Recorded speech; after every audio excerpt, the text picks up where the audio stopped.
إلا الله لا إله إلا الله لا إله إلا الله لا إله إلا الله لا إله إلا الله لا إله إلا الله لا إله إلا الله لا إله إلا الله لا إله إلا الله لا إله إلا الله لا إله إلا الله لا إله إلا الله. Bersyukur kita kepada Allah atas rahmat, hidayah dan taufik Allah. Salawat dan salam untuk Nabi kita Muhammad sallallahu alaihi wasallam. Pagi ini kita akan mengkaji tentang riya. A'udzubillahi minasyaitonir rajim. Bismillahirrahmanirrahim. Wa ammar riya fahuwa talabul manzilati fi qulubin nas bi ira'atihimil khisalil mahmudah. Riya adalah mencari kedudukan di hati manusia dengan memperlihatkan ibadah-ibadah terpuji. Apabila orang beribadah yang baik-baik, dia beribadah itu ingin memperlihatkan kepada manusia, tujuannya agar dia mendapat kedudukan di hati manusia. Mungkin itu mendapat pujian, mendapat sanjungan. Allah Subhanahu wa taala mengatakan, faman kana yarju liqa'a rabbih falyamal amalan shalihan. Orang-orang yang berharap untuk bertemu dengan Tuhannya, maka sehendaknya lah ia beramal dengan amalan yang soleh, wala yusyrik bi'ibadati rabbih ahada, dan dia tidak memperserikatkan Allah di dalam beribadah itu dengan sesuatu pun. Makna tidak memperserikatkan di sini adalah dia tidak mau memperlihatkan amal ibadahnya kepada salah seorang. Sabda Nabi Muhammad sallallahu alaihi wasallam, inna akhwafu ma akhafu alaikum asyirkul asghar wa huwa riya. Sesungguhnya yang paling ku khawatirkan di antara yang ku khawatirkan terhadap kamu wahai umatku, kata Nabi, adalah asyirkul asghar, syirik kecil. Wa huwa riya, syirik kecil itu adalah riya. Yaqulullah yaumal qiyamah lil muri'in, Allah Subhanahu wa taala akan berkata di hari kiamat kepada orang-orang yang riya, idza jazallahu an-nas bi a'malihim, ketika Allah telah membalasi manusia dengan amal perbuatannya, Allah berkata kepada orang riya, izhabu ilal ladzina kuntum turauna fid dunya. Wahai orang riya, sekarang pergilah kamu kepada orang-orang yang kamu ingin dilihat dulu di dunia ketika beribadah itu. Fanzuru hal tajiduna indahum jaza, maka lihatlah olehmu apakah kamu akan memperoleh balasan di sisi orang yang ingin kamu lihat itu. Rawahu Ahmad bi isnati jaid. Hadis ini diriwayatkan oleh Imam Ahmad dengan sanad yang jaid. Wa tuhtaju may yuridu takhalli min hadhil wasaf ila syaikhin kamil yufna ikhtiyaruhu fi ikhtiyarih hatta yusira bihi fi tariqil ghaib wa yusiluhu ila hadrati rabbih, untuk menghilangkan sifat-sifat yang jelek ini, yaitu sifat riya. Maka seseorang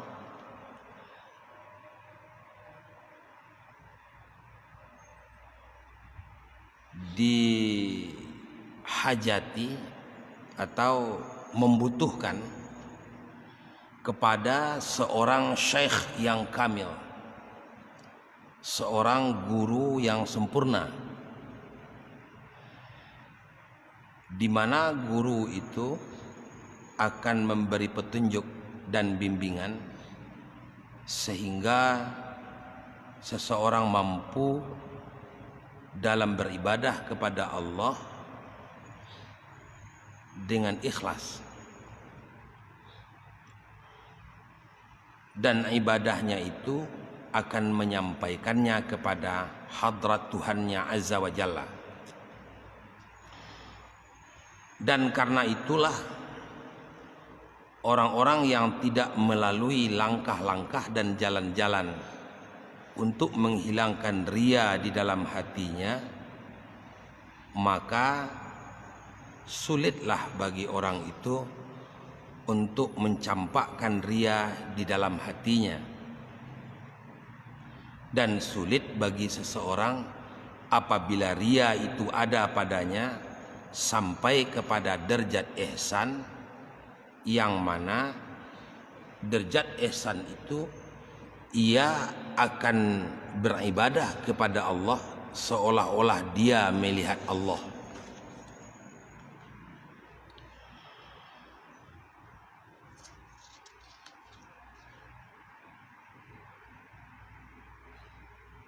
Dan apabila seseorang telah masuk ke dalam derajat yang dimaksud dengan hadrat ihsan,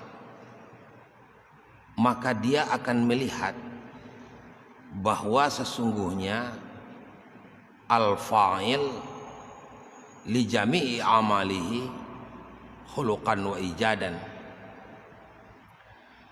Dia akan melihat bahwa Allah lah subhanahu wa ta'ala, Allah subhanahu wa ta'ala lah zat yang menjadi fa'il, menjadi pelaku bagi seluruh amalnya, baik dalam menciptakan, dalam mengadakan, dari ada kepada tidak, atau dari sesuatu yang ada merubahnya kepada sesuatu yang lain. Maka apabila riya itu tetap bersemayam di dalam hati, seseorang tidak akan mampu dan tidak akan bisa menembus hadrat qudusiyah. Baik,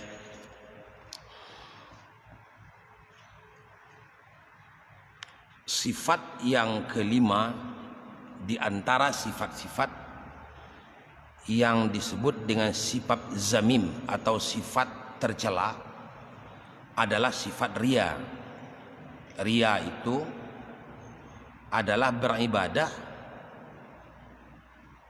karena ingin dilihat oleh orang, karena ingin diperhatikan oleh orang, karena ingin dinilai oleh orang. Ada orang melakukan riya itu sempurna riyanya, dia beribadah hanya ingin dilihat orang, maka ini adalah perbuatan yang paling celaka. Ada pula orang beribadah itu ingin dilihat oleh orang dan ingin pula dilihat oleh Allah, maka ini juga celaka. Jadi jenis riya itu ada dua. Riya yang paling berat adalah orang beribadah karena ingin dilihat orang. Riya yang kedua, yang tidak seberat yang pertama, orang beribadah ingin dilihat oleh orang dan ingin pula dinilai oleh Allah. Apabila ria, orang beribadah karena ingin dilihat orang, maka kedudukan orang ini sebenarnya masuk ke dalam kelompok yang lebih berat, yaitu syirik secara tersembunyi. Apabila dia beribadah karena Allah dan juga karena manusia, sebenarnya ini adalah syirik tersembunyi juga. Di antara syirik yang tersembunyi itu, maka yang paling berat adalah syirik tersembunyi yang pertama tadi. Sebenarnya Allah Subhanahu wa taala mengatakan dalam Al-Qur'an, ada orang yang ingin berjumpa dengan Allah. Ingin berjumpa dengan Allah artinya adalah dia ingin bertemu dengan Allah. Gini, Pak. Orang mukmin nanti di dalam sorga akan bertemu dengan Allah. Jadi kalau dicari ibadah seperti ibadah puasa umpamanya, seluruh ibadah akan mengantarkan orang ke dalam sorga. Tapi ada ibadah yang tidak sekedar mengantarkan orang ke dalam sorga, tetapi memperlihatkan Allah akan zatnya kepada orang itu di dalam sorga. Ibadah itu adalah ibadah puasa. Dalam hadis dikatakan, lis-shaimi farhatani, bagi orang berpuasa ada dua kebahagiaan. Yang pertama farhatun inda iftarih, yang kedua farhatun inda liqa'i rabbih. Satu kebahagiaan ia peroleh ketika dia berbuka puasa, satu kebahagiaan ia peroleh ketika dia bertemu dengan Tuhannya. Sebenarnya tidak ada enaknya masuk surga kalau tidak bertemu dengan Allah. Bertemu dengan Allah itu lebih indah, lebih enak, dan lebih membahagiakan ketimbang dengan masuk surga. Perumpamaannya adalah seseorang laki-laki yang menjadi pengantin, apabila dia masuk ke dalam istana kamar yang indah, tetapi pengantin perempuannya tidak ada, yang pemilik istana itu tidak ada, maka tidak sempurna kebahagiaan. Tetapi bertemu dengan kekasih itu lebih membahagiakan walaupun tidak berada di dalam sorga. Itulah gambaran bahwa bertemu dengan Allah itu lebih nikmat ketimbang dengan masuk ke dalam sorga. Tetapi Allah sudah menjelaskan bahwa orang yang akan bertemu dengan Allah itu adalah orang-orang yang masuk ke dalam sorga. Orang akan melihat Allah nanti di sorga bighairi kaif, dengan tidak tahu kita caranya, tidak dilihat di depan, di belakang, di kanan, di kiri, di atas, di bawah. Orang yang ingin untuk bertemu dengan Tuhan itu, maka disuruh dia diantaranya untuk beribadah puasa umpamanya. Apalagi Al-Quran menerangkan, faman kana yarju liqa rabbih, orang yang mengharapkan untuk bertemu dengan Allah, dia disuruh untuk beramal dengan amal yang soleh, namun wala yusyrik bi'ibadati rabbih ahada. Dia beramal soleh tidak akan dinilai oleh Allah sepanjang dia beramal soleh itu karena ingin dilihat oleh orang, karena ingin dinilai oleh orang. Maka pantaslah Nabi mengatakan, inna akhwafa ma akhafu alaikum, tidak ada yang paling ku khawatirkan, kata Nabi, di antara yang aku khawatirkan terhadap umatku selain daripada asyirkul asghar, syirik kecil. Dalam istilah lain ini dikatakan asyirkul khafi, syirik tersembunyi.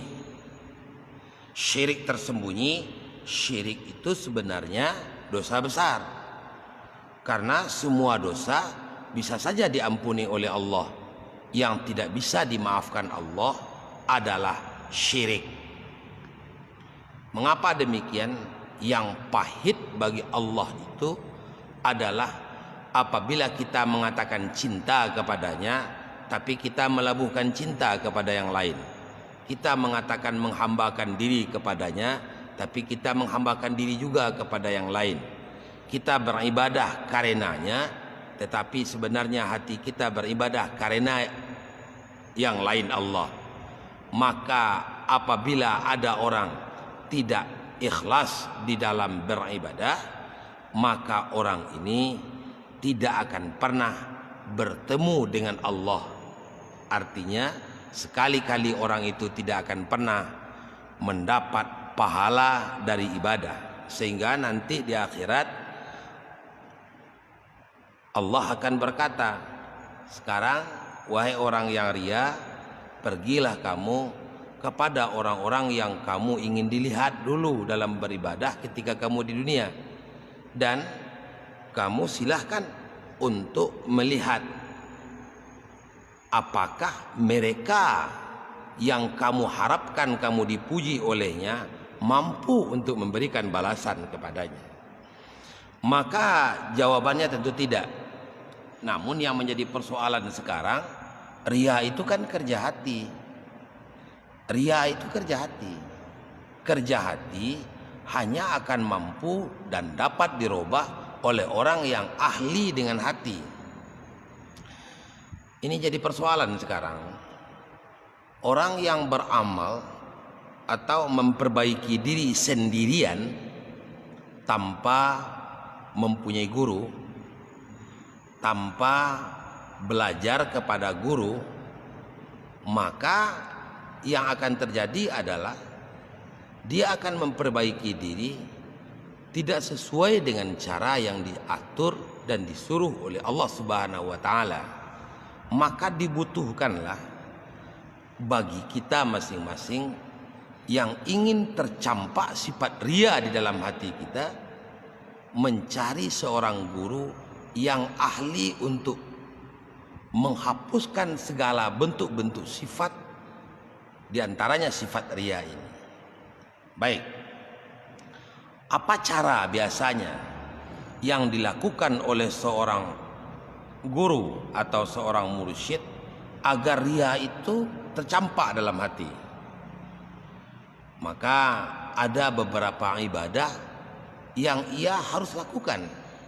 Umpamanya, saya contohkan, apabila seseorang berzikir mengucapkan kalimah la ilaha illallah, ia baca kalimah la ilaha illallah itu dengan sungguh-sungguh sampai 100 kali, sampai 1000 kali, sampai 5000 kali, maka bacaan kalimah la ilaha illallah atau zikirnya dengan kalimah la ilaha illallah itu akan menghapuskan dia dari penyakit ria.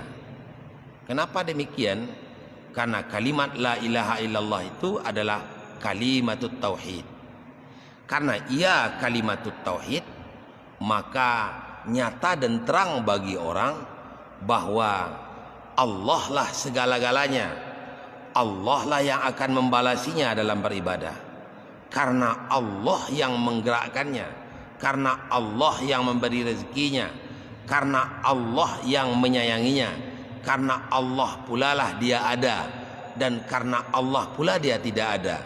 Karena Allah lah dia mendapat rezeki, dan karena Allah pula lah dia sakit dan senang.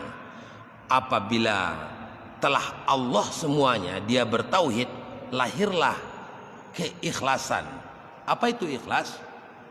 Ikhlas adalah tidak ada sebutan, tidak disebut dan tidak ada terbetik di dalam hati kecuali hanyalah Allah. Ini tidak bisa kita lakukan, memperbaiki jiwa, apabila kita tidak menempuh jalan-jalan untuk memperbaiki hati dari perbuatan ria ini. Langkah-langkah yang pertamanya adalah, yang pertama, lalui jalannya. Apa jalannya untuk memperbaiki ini? Yang pertama, zikrullah dengan kalimat tauhid. Kalimat tauhid itu disebut juga dengan kalimatul ikhlas. Mengapa disebut dengan kalimatul ikhlas? Karena apabila orang mengucapkan kalimat la ilaha illallah, tidak ada Tuhan selain Allah, maka kalimat itu membawanya kepada bahwa benar-benar tidak ada Tuhan selain Allah, yang Tuhan hanyalah Allah. Apabila dia meyakini bahwa yang Tuhan hanyalah Allah, yang selain Tuhan bukan Allah, maka ikhlas namanya. Apabila dia mencintai yang Allah sebagai Tuhan dan dia tidak mencintai kecuali apabila Allah menyuruh untuk mencintainya, maka terjadilah keikhlasannya di dalam beribadah. Yang pertama, dengan cara berzikir yang diajarkan oleh para mursyid, oleh para guru. Sekarang kita akan lihat riwayat yang diriwayatkan oleh Imam Ahmad, hadis marfu, anna man amila min hadzal ummah amal al-akhirah li dunya falaisa lahu fil akhirah min nasib. Nabi mengatakan bahwa sesungguhnya orang yang beramal di antara umat ini dengan amal akhirat tapi tujuannya untuk dunia, falaisa lahu fil akhirah min nasib, maka tidak akan ada bagi orang itu di akhirat mendapat bagian. Artinya dia tidak akan mendapat keuntungan sedikit pun nanti di akhirat. Kalau dia beramal dunia, beramal akhirat, tujuannya untuk dunia. Dia beramal akhirat, tujuannya untuk dunia. Kenapa kasih bantuan kepada masjid? Supaya saya dipilih menjadi bupati, supaya saya dipilih menjadi wali kota, supaya saya dipilih menjadi anggota DPR, DPRD, DPD, supaya saya dipilih menjadi lurah, dan macam-macam. Dia beribadat dengan ibadah dunia. Akhirat, apa ibadahnya? Ibadahnya mengasih sumbangan tikar masjid. Dia kasih sumbangan tikar masjid. Tujuannya apa? Supaya dia dipilih. Inilah yang disindir oleh Nabi, anna man amila fi hadhil ummah amal al-akhirah li dunya falaisa lahu fil akhirah min nasib. Sesungguhnya orang yang beramal dari umat ini dengan amal akhirat tetapi tujuannya li dunia, untuk dunia, maka tiada bagi orang itu di akhirat mendapat bagian. Riwayat hadis dalam Imam Tabrani dan lainnya, man tazayyana bi amalil akhirah wa huwa la yuriduha wa la yatlubuha lu'ina fis samawati wal ard. Orang yang memperbagus-bagus, memperindah amal akhirat, padahal dia tidak sebenarnya di hatinya ingin memperbagus, melainkan dia ingin mendapatkan pujian dari orang. Diperindahnya salatnya, diperindah-kannya bacaannya, diperbanyaknya sedekahnya, padahal itu tidak kemauannya, tidak azam dan niatnya untuk memperbagus ibadah itu karena Allah, tetapi ada tujuannya. Apa kata Nabi?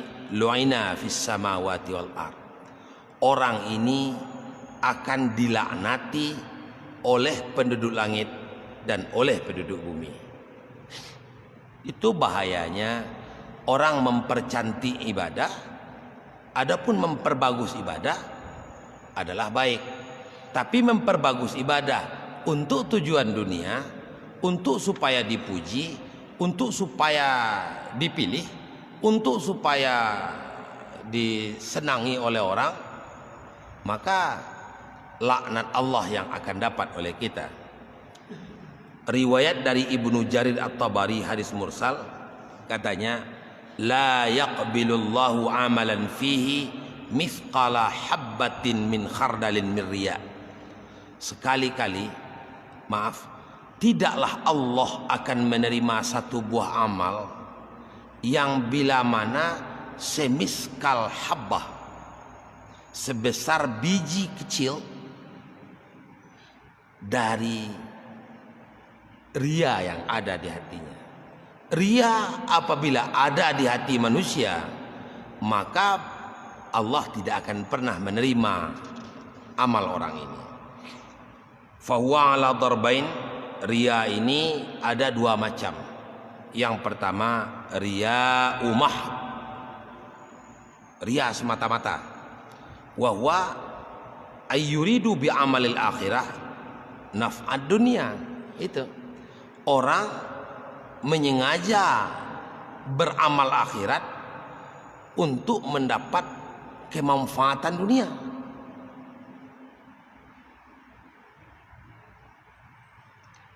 Sepanjang di negara kita ini sistemnya masih pemilu, saya yakin ini kaji nggak bisa diamalkan. Bagaimana pula caranya itu? Nggak bisa. Masyarakat juga sudah termanja, kalau tidak dikasih uang, kalau tidak dikasih bantuan, dia tak pilih kita. Ini jadi masalah sebetulnya sih. Padahal orang yang baik banyak, orang yang jujur banyak. Dia tidak mau menyumbang karena dia takut untuk mendapat ria dalam ibadah. Orang yang baik seperti ini bakalan tak akan terpilih jadi anggota. Mau jadi bupati, mau jadi wali kota, mau jadi presiden sekalipun. Kenapa? Karena dia tak mau mengeluarkan duit. Inilah jadi persoalan pada saat sekarang ini. Yang kedua, riya'ut takhlid, ria yang bercampur. Apa tuh dia bercampur? Wa huwa ayyuridu naf'ad dunya. Dia menginginkan manfaat dunia dan juga menginginkan manfaat akhirat. Wa kilahuma muhitun lil ajri. Kedua-duanya itu muhbitun lil ajri, kosong dari pahala. Kedua-duanya, baik dia murni ria, baik dia berganding hatinya, ya untuk dunia, ya untuk akhirat. Nauzubillahi min zalik. Mudah-mudahan kita berlindung dari Allah dari perbuatan yang semacam itu. Baik, itu adalah yang kelima. Yang keenam, kita lanjutkan dulu sedikit lagi. Sifat tercela yaitu hubbul jah war riyasah. Cinta tuah, cinta jabatan. Mendapat tuah tidak apa, tapi cinta kepada tuah tidak boleh. Mendapat jabatan tidak apa-apa, karena amanah wajib kita pikul. Tetapi cinta kepada jabatan itu adalah sifat tercela. Wal ghardu minhu intisarus sayd fahuwa madhmumun qati'un min tariqil haq illa liman syahirahullahu ta'ala linashri dinih. Cinta kepada tuah, cinta kepada jabatan ini adalah perbuatan yang sangat tercela, yang akan memutuskan orang dari Tuhannya, yang akan membatasi dia dengan Allah.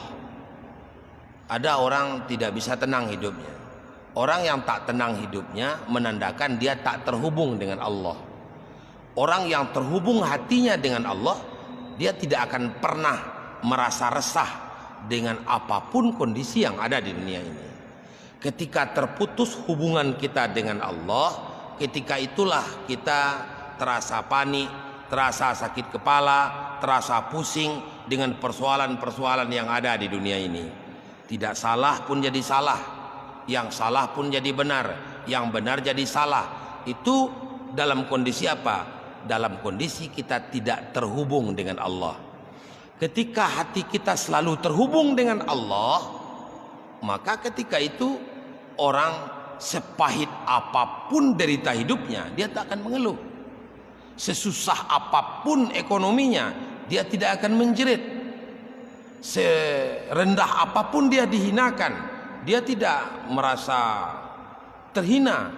Setinggi apapun kemuliaan yang ada padanya, dia tidak akan melambung.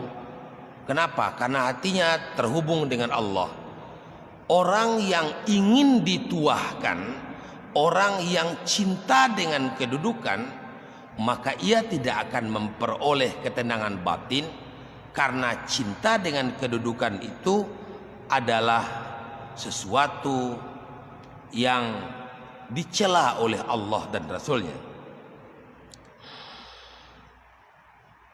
Wala yakhlusu min hubbil jah illa siddiqin. Tidak akan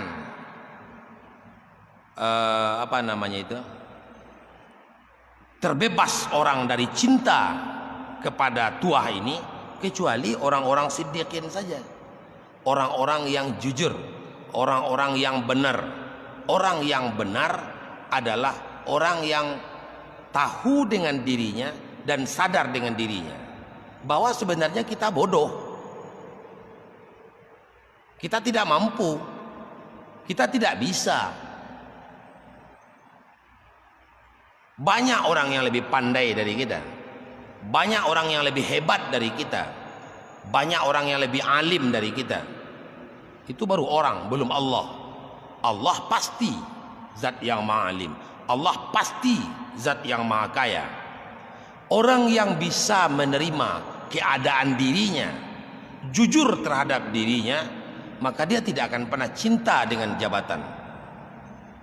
Karena pada hakikatnya manusia bodoh semua. Tidak ada. Karena manusia itu pelupa. Karena tidak ada manusia yang sempurna, ada saja kekurangan kita. Maka itulah sebabnya siapa yang mencari pangkat dan minta diberi pangkat dan kedudukan, maka orang ini adalah dalam cela dalam pandangan Allah. Tercela orang itu dalam pandangan Allah. Orang yang meminta jabatan itu merasa bahwa dia hebat. Makanya Allah tidak suka kepada orang yang cinta kepada tuah dan jabatan itu, karena orang yang mencari-cari tuah, mencari-cari jabatan itu adalah orang yang merasa bisa, orang yang merasa hebat, orang yang merasa canggih. Padahal manusia sebenarnya selalu ada kekurangan. Dalam tertib ilmu Islam, kita tidak boleh untuk menyodorkan diri agar jadi ini, agar jadi itu, agar dipilih begini dan begitu. Tapi kadang-kadang sistem di negeri kita ini membawa kita untuk ria, membawa kita seolah-olah cinta kepada jabatan. Karena ada persoalan yang terjadi. Kalau kita tidak maju orang-orang baik untuk ikut mengurus negara ini, maka negara ini diurus oleh orang-orang jelek, orang yang lebih jelek dari kita. Makanya pada hari ini luruskan sajalah niat kita bahwa apa yang kita lakukan ini usahakan sebisa-bisa mungkin, seikhlas-ikhlas mungkin. Bukan tujuan kita mencari tuah, mencari kedudukan, mencari pangkat, tetapi ingin memelihara agama. Kalau tak begitu, hancur juga negara. Walaupun pada hakikatnya akan terselip juga di hati kita ingin mendapatkan jabatan, ingin mendapatkan tuah. Kalau kita tidak bertuah, kita tidak akan dipilih, Pak. Kita bertuah dulu baru dipilih. Ini yang jadi persoalan pada hari ini. Makanya ini adalah benar apa yang dikatakan oleh Abu Yazid Al-Bustami. Apa kata beliau?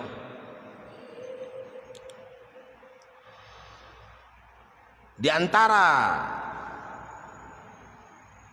orang-orang yang duduk di dalam kesendirian, kata Abu Yazid Al-Bustami, di antara ciri-ciri orang-orang baik itu adalah orang yang duduk dalam kesendirian tetapi dia merasa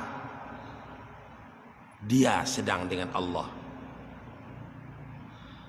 Apabila dia diangkat oleh orang atau dipilih oleh orang, maka ketika itu dia merasa bahwa dia tetap bersama Allah. Dalam sendiri, dalam bersama-sama, dia tetap bersama dengan Allah Subhanahu wa Ta'ala. Cinta kepada tuah dan cinta kepada jabatan adalah perbuatan yang tercela.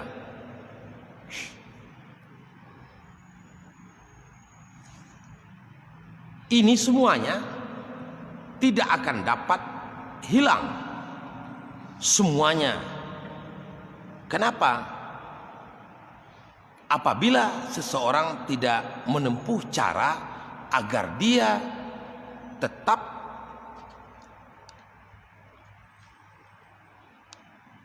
mengikuti aturan yang telah diatur oleh Allah dan Rasulnya melalui para ulamanya. Mengapa sampai begitu betul bencinya Allah, tidak sukanya Allah kepada orang pencari tuah? Karena mencari tuah itu, bertuah itu adalah akhlak al-ilahiyah. Itu adalah sifat ketuhanan. Sombong itu sifat Tuhan. Yang paling tinggi, merasa tinggi itu sifat Tuhan, bukan sifat manusia.